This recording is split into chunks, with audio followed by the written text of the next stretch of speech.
Bismillahirrahmanirrahim. Assalamualaikum warahmatullahi wabarakatuh. Alhamdulillah wassalatu wassalamu ala rasulillah la nabiyya ba'd. Allahumma inna nas'aluka ilman nafi'an wa rizqan tayyiban wa amalan mutaqabbalan. Rabbi israh li sadri wa yassir li amri wahlul 'uqdatam min lisani yafqahul qawli. Selamat datang di Dr. Imin Studio. Kita melanjutkan perkuliahan kita dari mata kuliah Pendidikan Agama Islam. Pada pertemuan yang ke-12 ini, kita akan membahas tentang perbandingan prinsip ekonomi antara sistem ekonomi Islam, ya mulai dasar ajarannya sampai pada aplikasinya yang memiliki kekhasan dan keunggulan tersendiri dibanding sistem ekonomi lainnya.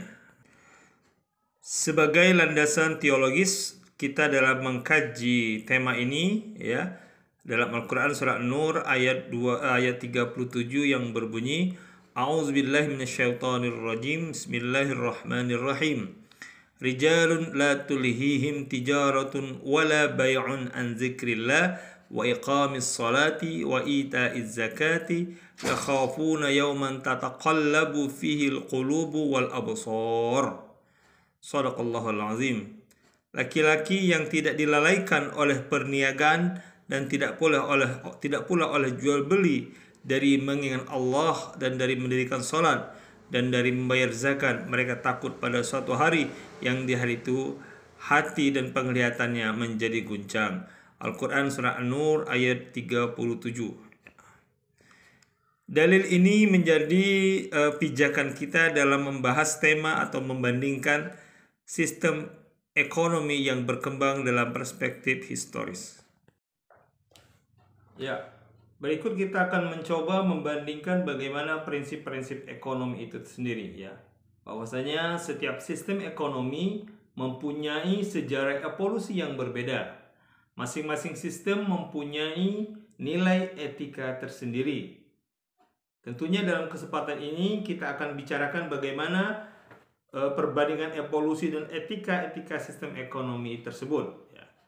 3 aspek utama perbandingan yang akan dibicarakan dalam bagian ini ialah pertama, waktu dan sejarah terbentuknya. Yang kedua, taraf sistem, apakah sebagai sumber sebagai agama atau sebagai isme. Dan yang ketiga, sumber sistem apakah dari wahyu atau ciptaan dari Allah Subhanahu wa taala. Ya, ilmu ekonomi ya adalah ilmu pengetahuan yang mempelajari perilaku manusia sebagai hubungan antara tujuan dan sarana yang memiliki kegunaan-kegunaan alternatif ya. Ilmu ekonomi adalah studi yang mempelajari cara-cara manusia untuk mencapai kesejahteraan dan mendistribusikannya. Kesejahteraan yang dimaksud adalah segala sesuatu yang memiliki nilai dan harga yang mencakup barang-barang dan jasa yang diproduksi dan dijual oleh para pebisnis. Tentunya, kegiatan ekonomi dilatar belakangi oleh kebutuhan dan keinginan manusia.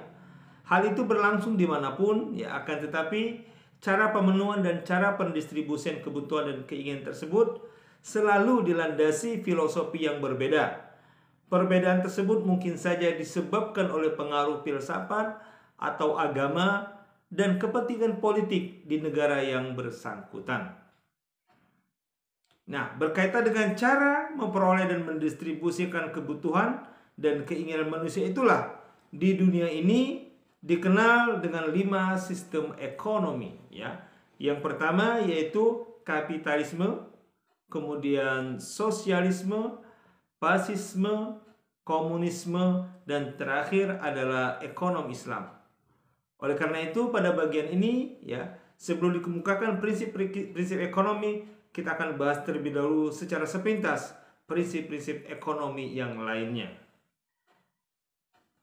Oke, yang pertama yaitu kapitalisme ya. Dasar filosofis pemikiran ekonomi kapitalis bersumber dari tulisan Adam Smith dalam bukunya An Inquiry into the Nature and the Cause of a Wealth of Nation yang ditulis pada tahun 1776 ya. Paham ini berasal dari Inggris abad ke-18. kemudian menyebar ke Eropa Barat dan Amerika Utara. Semula paham ini merupakan perlawanan terhadap ajaran gereja sebagai buah dari ideologi liberalisme.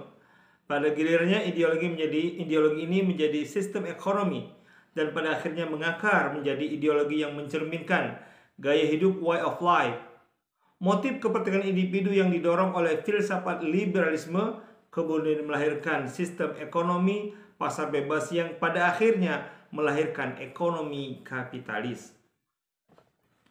Ya, ciri-ciri kapitalisme seperti disebut oleh Milton Spencer bahwasanya pertama adalah adanya hak milik pribadi atau privat atas alat-alat produksi dan distribusi, ya, tanah, pabrik, jalan-jalan, kereta api dan sebagainya. Pemanfaatannya untuk mencapai laba dalam kondisi-kondisi yang sangat kompetitif. Dari sinilah kapitalisme menjuluki dirinya sendiri sebagai sistem yang menganut persaingan bebas. Dalam sistem ini tentunya yang memiliki dan menggunakan modal kapital akan keluar sebagai pemenang. Oleh karenanya, konsentrasinya pada kapital inilah maka sistem ini disebut dengan kapitalisme.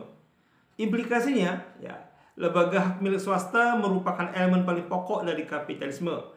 Individu memperoleh perangsang agar aktivitas mereka dimanfaatkan seproduktif mungkin. Hal tersebut tentu saja sangat mempengaruhi, ya, distribusi kekayaan serta pendapatan. Oleh karena itu dapat dikatakan bahwasanya kapitalisme sangat erat hubungannya dengan pengejaran kepentingan individu. Smith yakin bahwa bila setiap individu diperbolehkan mengejar kepentingan sendiri tanpa adanya campur tangan pihak pemerintah, maka ia akan dibimbing oleh tangan yang tak tampak, the invisible hand, untuk mencapai yang terbaik pada masyarakat. Dengan demikian, kapitalisme sebenarnya tidak mengaku antisosial, tapi kapitalisme melihat kesejahteraan sosial sebagai akibat logis dari pemenuhan kebutuhan dan keinginan individu. Baginya, masyarakat adalah kumpulan individu semata. Yang kedua, sosialisme melihat adanya kelemahan mendasar pada kapitalisme, asumsi bahwa bila individu secara bebas memenuhi kebutuhan keinginannya, maka dengan sendirinya akan melahirkan masyarakat sejahtera. Tapi ternyata menghasilkan masyarakat yang timpang. Penyebabnya adalah pihak-pihak yang menang dalam persaingan dan tak sedikit yang kalah dan menuai penderitaan. Oleh karenanya, menurut John Stuart Mill, ya, tahun 1806 sampai dengan 1873 meninggalnya, sebutan sosialisme menunjukkan kegiatan untuk menolong orang-orang yang tidak beruntung dan tertindas dengan sedikit tergantung dari bantuan pemerintah. Dalam sosialisme, pemerintah paling kurang bertindak sebagai pihak yang dipercaya oleh seluruh warga masyarakat untuk menasionalisasikan industri-industri besar dan strategis seperti pertambangan, jalan-jalan dan jembatan, kereta api, serta cabang-cabang produksi lain yang menyangkut hajat hidup orang banyak. Dalam bentuk yang paling lengkap, sosialisme bahkan menekankan kepemilikan semua alat produksi seperti tanah, pertanian oleh negara dan menghilangkan hak milik swasta. Brinton tahun 1981. Ya, dalam hal ini masyarakat sosialis adalah yang menonjol adalah kolektivisme, ya, atau rasa kebersamaan.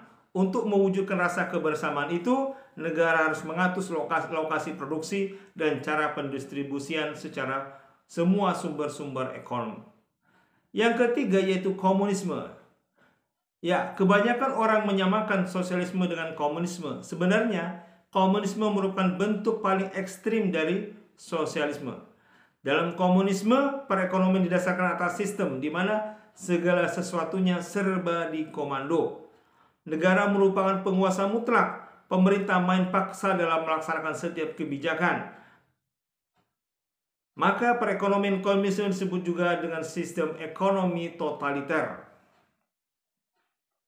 Ya, sistem ekonomi totaliter pada gilirannya berwujud menjadi sistem otoriter di mana sumber-sumber ekonomi dikuasai oleh segelintir elit yang disebut sebagai politbiru yang terdiri atas elit-elit penguasa partai komunis. Tokoh komunis seperti Karl Marx yang diilhami oleh pendapat Hegel yang menyatakan bahwa perubahan dalam sejarah merupakan hasil pertentangan antara kekuatan. Pertentangan-pertentangan tersebut pada dasarnya disebabkan oleh faktor ekonomi atau materi. Oleh karena itu menurut Marx penyebab pokok terjadinya perubahan adalah faktor-faktor ekonomi. Dalam sistem komunis, barang-barang dimiliki secara bersama-sama dan didistribusikan untuk kepentingan bersama sesuai dengan kebutuhan masing-masing anggota masyarakatnya. Moto mereka adalah from each according to his ability to each according to his need. Dari setiap orang dari setiap orang sesuai dengan kemampuan, untuk setiap orang sesuai dengan kebutuhan. Dari moto ini tampak bahwa produksi dan konsumsi bersama merupakan hal pokok dalam mendefinisikan paham komunisme. Oke, berikutnya, bagaimana dengan sistem ekonomi Islam? Islam melihat ekonomi sebagai salah satu lapangan kehidupan masyarakat. Karena itu, prinsip-prinsip ekonomi dalam Islam dan isme-ismenya dapat didefinisikan pada 5 hal. Pertama, konsep sejarah. Kedua, konsep hak milik pribadi. Ketiga, konsep persaudaraan. Dan keempat, prinsip koeksistensi. Dan kelima, kekuasaan Allah Subhanahu wa Ta'ala. Baik, dari konsep sejarah, jika dirujuk kepada sejarah pengalamannya ataupun pada masa permulaan sistem tersebut mulai diamalkan, sistem ekonomi Islam adalah yang paling awal. Ia kemudian diikuti oleh sistem ekonomi kapitalis dan sistem ekonomi sosialis. Sejarah terbentuknya sistem tersebut juga adalah berbeda. Suatu sistem bisa terbentuk apakah hasil daripada perkembangan pemikiran atau tercetus sendiri. Perkembangan pemikiran bisa terjadi apabila kritikan atau tantangan kepada suatu amalan terjadi. Proses perkembangan ini akan menghasilkan suatu cara yang baru. Kemungkinan juga sesuatu yang perkara yang terbentuk secara tersendiri karena ia datang dari Allah Subhanahu wa Ta'ala. Sebagaimana ia dipercaya sebagai segala sesuatu bisa diterima sebagai karunia atau pemberian dari surga. Ya, dalam hal ini bahwasanya dalam sistem ekonomi Islam kita bersumber dari wahyu Allah Subhanahu wa Ta'ala melalui Al-Quran dan petunjuk dari hadis Nabi Muhammad sallallahu alaihi wasallam. Ya, begitu juga dengan apa yang terjadi terhadap sistem ekonomi. Sistem ekonomi Islam adalah sistem yang terbentuk sendiri, yaitu yang tidak berkaitan dengan sistem atau evolusi pemikiran manusia. Ia terbentuk sebagai suatu sistem atau cara yang ditetapkan oleh Allah Subhanahu wa Ta'ala. Ia bukan berdasarkan dari perkembangan pemikiran atau proses perubahan peradaban yang dipikirkan oleh manusia. Ia berdasarkan wahyu yang diturunkan Allah melalui Nabi dan perlu dipatuhi. Ia dikenal sebagai muamalah maliyah atau urusan harta. Di dalam syariah Islam, perincian pelaksanaan secara khusus mungkin perlu dipikirkan oleh manusia, tetapi dasarnya telah ditetapkan oleh Allah Subhanahu wa Ta'ala. Sebaliknya, sistem ekonomi kapitalis dan sistem ekonomi sosialis adalah sistem yang terbentuk dari proses perkembangan pemikiran manusia. Sistem ekonomi kapitalis adalah sistem yang idenya terbentuk dari tantangan terhadap ketidakadilan perjalanan sistem monopoli gereja Katolik Roma. Rakyat pun mau perubahan dan kritikan pun dilakukan. Kritikan ini akhirnya menghasilkan satu sistem baru, yaitu sistem ekonomi kapitalis. Sedangkan sistem ekonomi sosialis adalah sistem yang terbentuk dari kritikan terhadap sistem ekonomi kapitalis. Ketika beberapa kekurangan sistem ekonomi kapitalis telah diidentifikasi, kritikan terhadapnya mulai dilakukan. Kritikan ini akhirnya membentuk sistem ekonomi sosialis. Kronologi yang disajikan adalah berdasarkan kepada sejarah pengamalan setiap sistemnya. Oleh karena itu, susunan pembicaraan sejarah terbentuknya sistem ekonomi akan dilalui susunan berikut, yaitu sistem ekonomi Islam, sistem ekonomi kapitalis, dan sistem ekonomi sosialis. Dan pada prinsipnya, sistem ekonomi Islam sebenarnya sudah ada sejak zaman Nabi Muhammad sallallahu alaihi wasallam, sejak zaman Nabi Adam. Sistem ekonomi Islam sebenarnya sudah ada sejak zaman Nabi Adam dan kemudian dilanjutkan oleh setiap nabi yang diutus oleh Allah hingga nabi yang terakhir, yaitu sebelum Nabi Isa, yaitu Nabi Muhammad sallallahu alaihi wasallam. Syariat yang diamalkan oleh setiap nabi adalah syariat Islam. Walaupun setiap syariat bagi setiap nabi adalah berbeda, namun demikian semuanya diridhai oleh Allah Subhanahu wa Ta'ala sesuai dengan tujuan pada masa tersebut. Karena syariat nabi terdahulu dan sebelumnya tidak lagi boleh diamalkan ketika Allah mengutus nabi yang baru. Maka sistem ekonomi yang dirujuk dalam pembicaraan adalah yang diutus Allah sebagai nabi terakhir itu Nabi Muhammad Shallallahu Alaihi Wasallam. Ya, ajaran Rasulullah Shallallahu Alaihi Wasallam tentunya merangkum seluruh aspek kehidupan termasuk ekonomi. Ya, istilah yang biasa digunakan untuk merujuk kepada urusan ekonomi adalah kajian fikih muamalat atau fikih al-maliyah. Dan tentunya terdapat 4 mazhab utama dalam Islam untuk membicarakan tentang hukum-hukum dan peraturan-peraturan dalam ilmu fikih ini, yaitu mazhab Maliki, mazhab Hanafi, mazhab Syafi'i, dan mazhab Hambali. Perbedaan di antara 4 mazhab ini hanyalah terdapat di dalam cabang-cabang pelaksanaan sesuatu hukum atau peraturan. Dasar pelaksanaannya tetap sama dan dirujuk pada dasar hukum yang sama. Dan juga terdapat juga pemikir-pemikir berikutnya yang membincangkan perjalanan urusan ekonomi, seperti Abu Yusuf pada tahun 731 dan sampai dengan 798, Al-Ghazali, Imam Ghazali ya, yang lahir pada tahun 1030 sampai dengan dan wafat pada tahun 1111 Masehi. Ibnu Taimiyah ya di tahun 1262 dan wafat pada tahun 1328. Ibnu Khaldun yang lahir pada 1332 dan wafat pada tahun 1406. Dan Syah Waliullah yang lahir pada tahun 1702 dan wafat pada 1763 Masehi.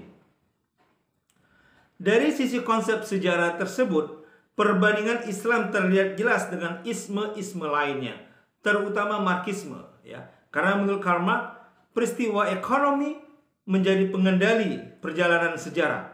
Sejarah berjalan sebagai pertentangan kaum proletar dengan borjuis ya. Islam mengaku adanya pertentangan ini, tetapi Islam lebih menggarisbawahi peran great people atau orang-orang besar sebagai pengendali sejarah. Selanjutnya, menurut Karl Marx, sejarah manusia tak dapat terhindar dari pertentangan kelas atau proletar dan borjuis. Islam mengajarkan bahwa pertentangan yang hakiki terjadi antara yang hak dengan yang batil, dan Allah menjanjikan kebenangan bagi pihak yang hak, tetapi dengan syarat pengelolaan yang baik. Sebab kebenaran yang tak menggunakan manajemen yang baik akan dikalahkan oleh kebatilan yang dikelola dengan baik. Dan ini menjadi poin penting bagi kita umat Islam di era sekarang ini, khususnya bagi Anda para era milenial yang hidup di era sekarang ini. Ya, kemudian Marx tidak mengakui eksistensi agama dalam sejarah. Agama baginya justru menjadi penopang kapitalisme. Agama menurutnya adalah candu untuk membuat kaum proletar terlena dan terus mengabdi kepada kaum borjuis. Namun Islam tidaklah demikian. Islam hadir agar setiap orang sadar dengan hak dan kewajibannya sebagai pribadi, sebagai anggota masyarakat, dan sebagai hamba Tuhan. Dalam fasisme, ya, agama tidak berperan kecuali untuk penguat negara. Kapitalisme tidak anti agama, tetapi agama, ya sekali lagi kita ulangi, kapitalisme tidak anti agama, tetapi agama dibuat terpisah dari bidang-bidang lainnya. Islam tentunya menghendaki integrasi antara kehidupan agama dengan kehidupan ekonomi, sosial, politik, dan lain-lain. Sebagaimana kita sebagai seorang muslim mengikrarkan dalam salat kita, inna salati wa nusuki wa mahyaya wa mamati lillahi rabbil alamin. Ya. Sesungguhnya salatku, ibadahku, hidupku, matiku adalah untuk Allah Rabbul Alamin, Tuhan alam semesta. Demikian pembahasan kita dalam perspektif sejarah, bagaimana perbandingan antara 4 sistem ekonomi yang ada: sistem ekonomi Islam, sistem ekonomi kapitalisme, dan sistem ekonomi sosialisme, dan sistem ekonomi sosialisme. Demikian, terima kasih, mudah-mudahan bermanfaat. Assalamualaikum warahmatullahi wabarakatuh.